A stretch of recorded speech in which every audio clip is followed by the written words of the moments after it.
Hello, everyone. My name is Jennifer McCray, and I am my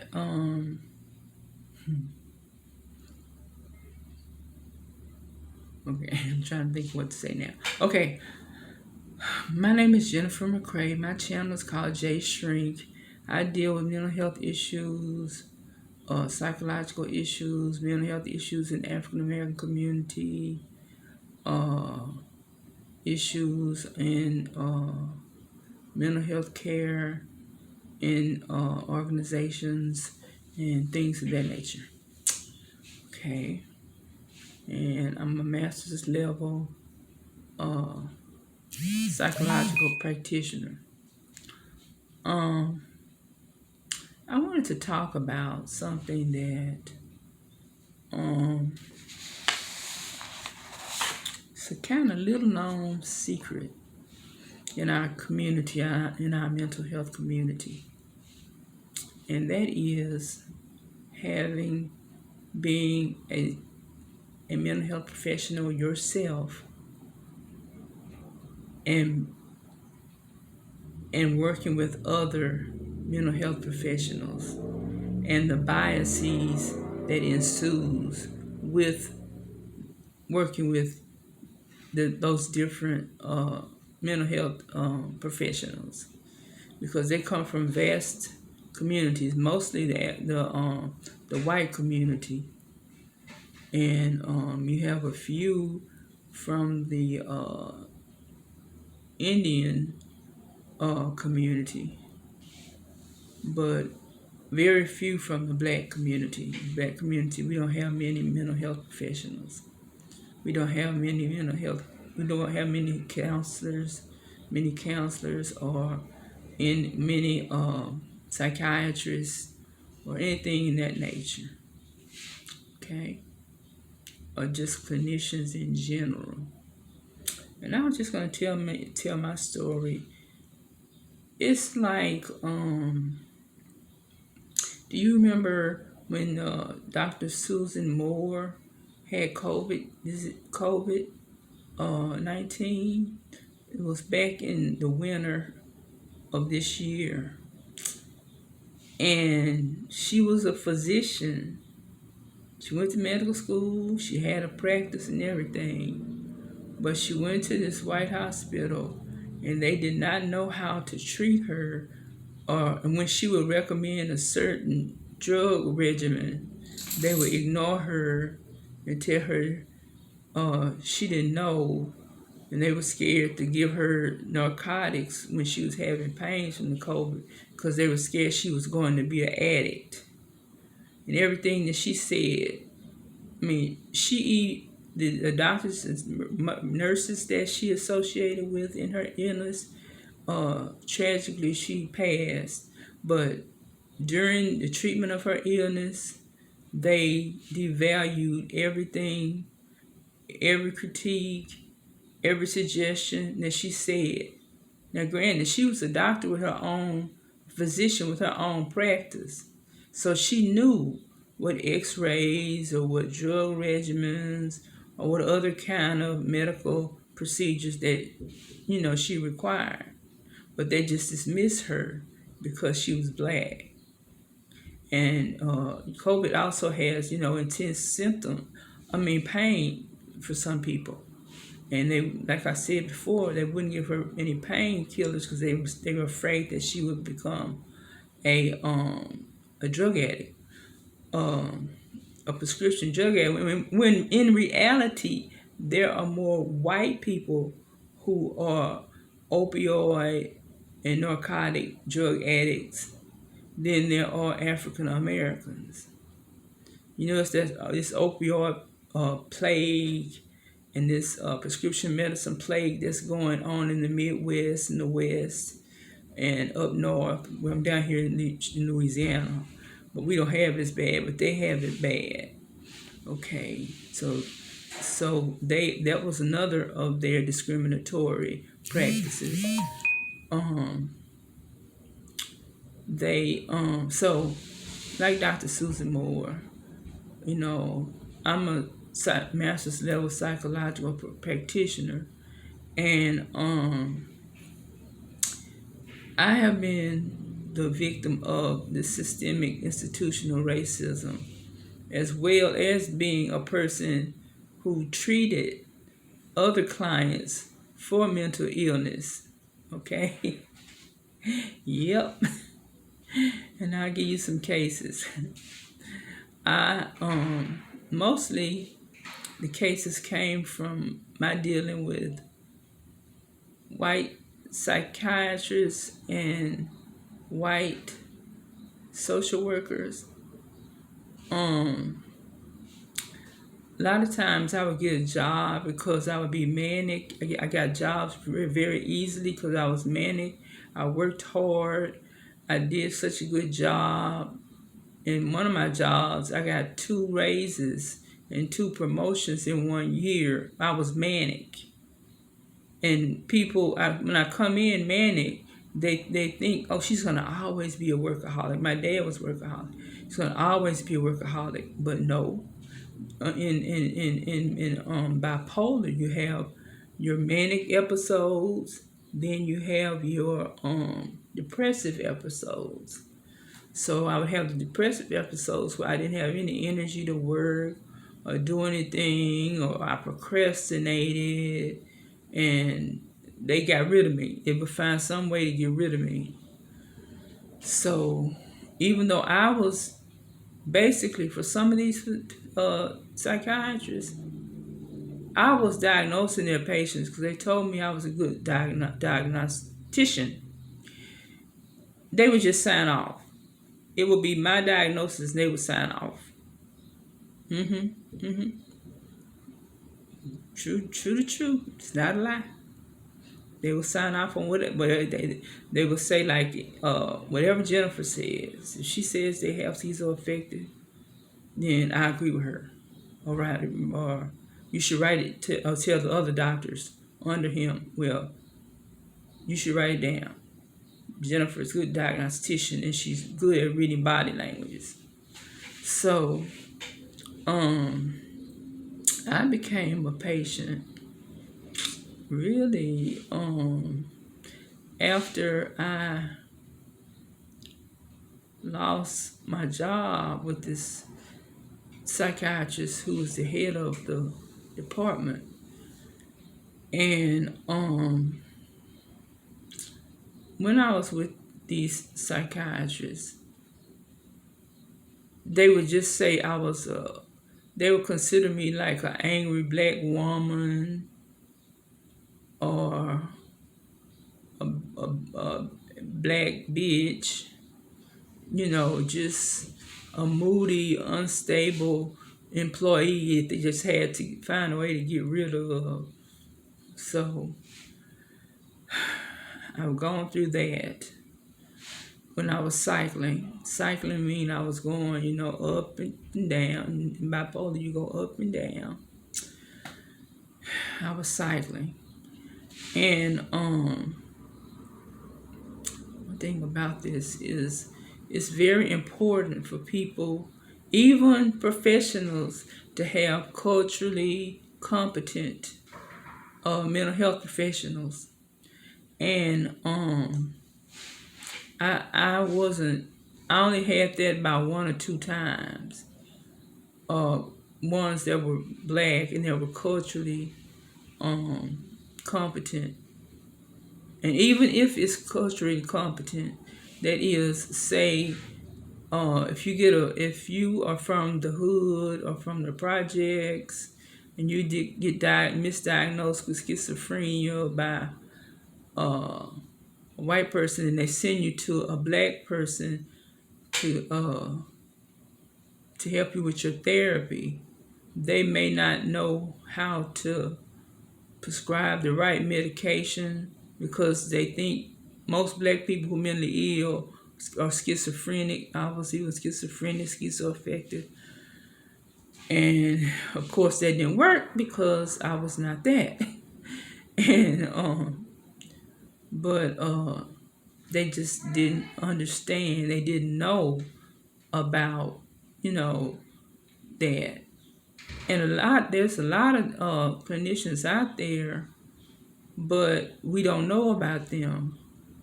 Like for instance, um, I've been around different cultures because my father was in the army, and he introduced me to different cultures, right? Different cultures of people and things like that. So I was culturally competent. You know, I could have white clients, I could have Asian clients, any kind of client, because of the way I was raised and my training. Um, but for me, being black, oh, I know what I was going to tell you. There's a doctor on here. She came from the Bronx, and her name is Dr. Shauna Etienne, and she's excellent. She's excellent.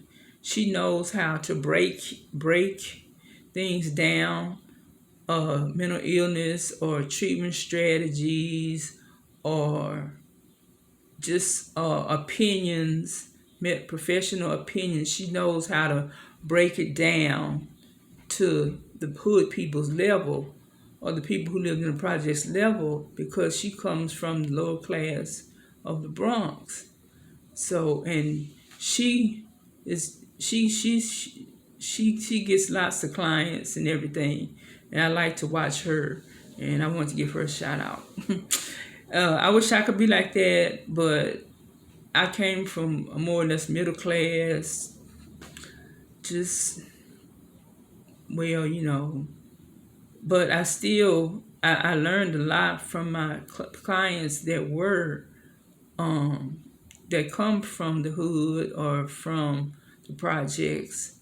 So I learned to be culturally competent, because I knew one thing that they did, all of them, regardless. They were usually young black males, some females. They never looked you in the eye when you talked to them. And I was used to always looking people in the eye and, talking to them. But because of their cultural background, and black people coming from post-traumatic slave syndrome, which is the after effects, the multi-generational after effects of slavery upon the way black people act. I was able to know a little bit about that teach them why they should look up to people. People think that, if you don't look them their parents would tell them, because it comes from the master, don't look me in the eye, look down when I'm talking to you. And the parents end up later on say, well, don't look me in the eye, I'm talking to you, look down. So that's another thing about a cultural deficiency. And I learned little things, just from being black and from having clients from lower socioeconomic, the hood background. But even though I was middle class, I was racially discriminated against as a professional. Like I told you, I worked for Psychiatrist. They didn't know when I was cycling. They just figured I was just a bitch. And I had one doctor when I was in the psychiatric ward. He told me I was just a spoiled little girl and I needed to learn to get over it. Now, how do you think that made me feel? I knew I had problems. I knew I had anxiety problems, but I didn't know that I had, bipolar disorder. And that took me years and many doctors, because they would misdiagnose me with depression or schizoaffective or schizophrenia. And I got the wrong medications. Hair came out, gained weight, side effects, and that. But they would always, and one thing about when you have bipolar disorder, um you come on gangbangers. You come on, because they even diagnosed me with attention deficit hyperactivity disorder, or ADD, as they call it now. And I thought I had it. I didn't know. Because of the moves, you can, I guess you can, if you don't know any better, you're not culturally competent, you can say that this person has attention deficit hyperactivity disorder, when they're really, in fact, mood swings. Mood swings last a little longer, and but the ADHD stays with the person for a longer period of time. So I've even had a terrible experience when I tried to commit suicide, and I cut my wrist, and I was the 911 EMS, they took me to the emergency room, and they didn't have enough room on the psychiatric ward of the hospital to put me there. So they bandaged my wrist and different stuff, and one of the most practical thing that they did to me was they put me in a room that had emergency surgical equipment. They had knives, scalpels, syringes, all kinds of things. And I had just cut my wrist. I was prone to having the I was sitting up there with my wrist covered up from trying to cut my wrist, and these people had me in a room with all kind of surgical equipment, you know. So there was another incident of, I would consider that a form of medical racism, psychological racism, or medical, since they were medical, they weren't really clinicians in the mental health field. But I thought, that was just common sense not to put me in there with things that were sharp. That's just common sense. And then when they treated me, and I got rapid cycling. That means when your cycles go up and down, up and down, up and down, up and down, up and down, up and down. So I got that, and I had this. After going through psychiatrists, and I getting tired working for them, being patients, I found this mental health professional. He was a licensed counselor, and he was African American, and he knew. He observed me. I thought there was somebody at the door. I'm sorry. He observed me, and I went to him for a year, and he just said, just straight out, he said, "Well, Jennifer, I'm seeing different levels, different moods in you. When you come to me, you're in a different mood. You never just stabilized or in one mood. You're always in a different mood." And I had read the books, A Brilliant Madness by Patty Duke, who's bipolar, and it's a bipolar psychologist, Dr. K. Redfield Jameson, The Unquiet Mind. I read that.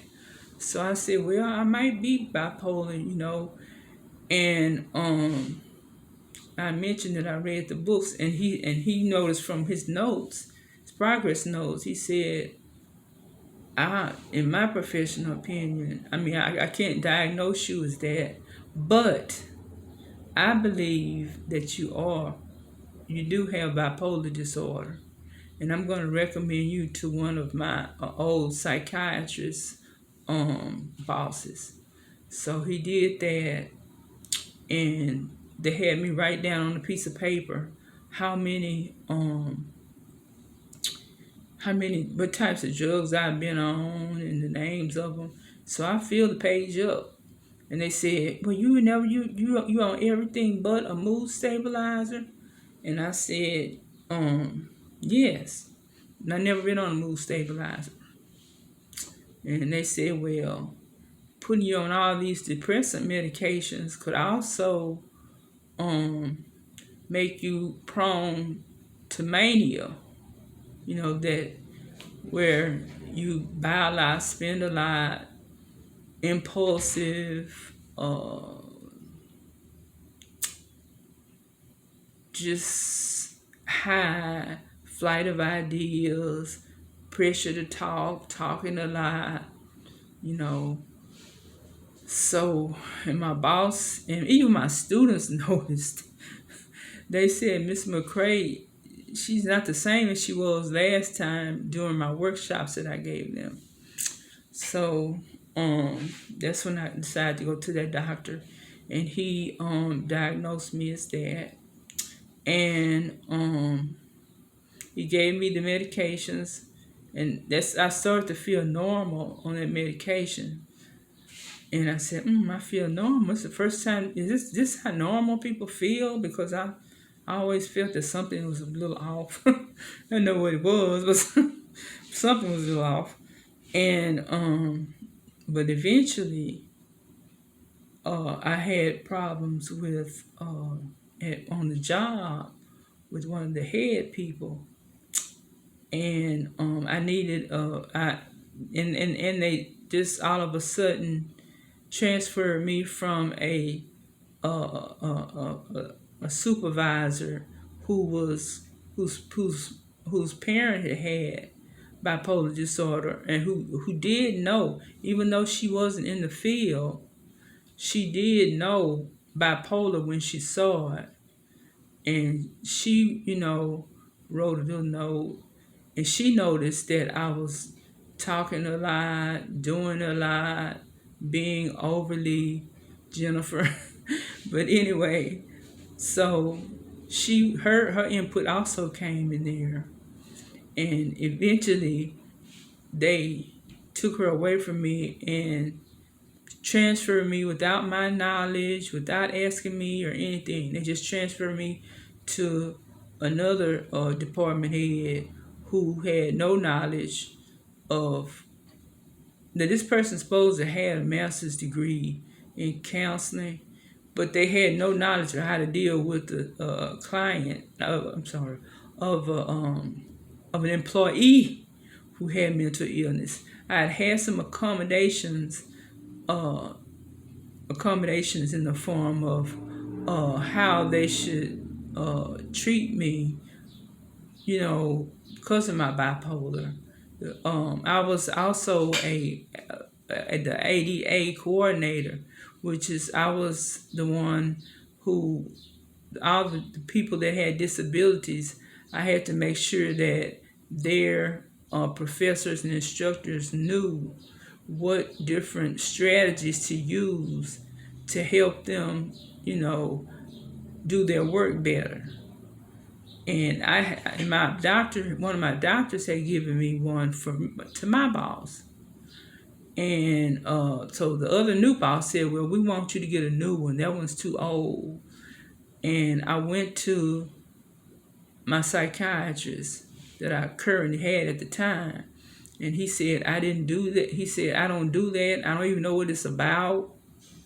Now he's supposed to have written all these things. He didn't know what it was about. He wasn't going to do it. He didn't care. And I explained to him that, he knew my background.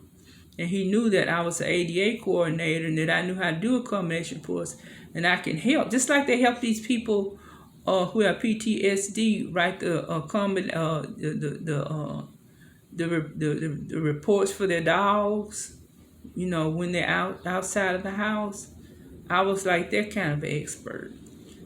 But anyway, he told me I was just too much trouble. He didn't want to deal with me. And he did something that if I had or somebody had told me, I could have sued him for medical malpractice. He just told me not to come back. He don't want to see me anymore. He don't want to have anything to do with me anymore. I was too much trouble. And I should find me another doctor. Now, technically, he was supposed to help me find another doctor. I was suicidal at the time, and he knew it. But he did not help me find another doctor. And because I was in that frame of mind, I didn't know that I could sue him. So it went from bad to worse with the new boss, because I had to go to different psychiatrists around the city or our location, and they didn't know anything about accommodations for employees who had mental illness. They said they didn't do that. They didn't know about it. There was human resources, and they weren't trained to do it. And I explained to them I could teach them how to do it because I handled it with my students. But I was a black woman, and I knew too much, and I knew more than they did, so they didn't want to fool with me. Just like Dr. Susan Moore, they didn't want to deal with it. They don't. So they were very, very racist and they were culturally incompetent. So it got to the point I was misdiagnosed. I was given the wrong medications. It escalated my moods, and it caused me the rapid cycle. That means your moods just go fast, fast, fast, fast. And it was just horrible. It was horrible. And so I eventually had to get out. Oh yeah, and this one psychiatrist said she wouldn't say that I had medical, she wouldn't put me for workman's comp, because my attitude was that I knew too much. That was my job, okay? And she gave me the wrong medications. That was another one I probably could have sued for medical malpractice. And but eventually down the line I did got an EEOC suit for one of the employers that I worked for. They weren't doctors or anything. So I ended up going to the mental health center, and that was all right, temporarily. After the mental health center, I was to go to a psychiatrist, to some type of psychological, or to an outpatient mental health facility. So I geared up for one of those programs when I was in the hospital. They sent me to a program that's supposed to be a resource center for people with psychiatric disorders. But since I was having problems with my manager where I stayed, and I was angry because of the way I was treated, and she said the two counselors, they made me see two different counselors to see if I qualified. They told me no, I didn't qualify because I was too hostile, that I might do something to hurt the woman. And I was just expressing my anger. I wasn't going to do anything. I was just mad. I just said I hated her.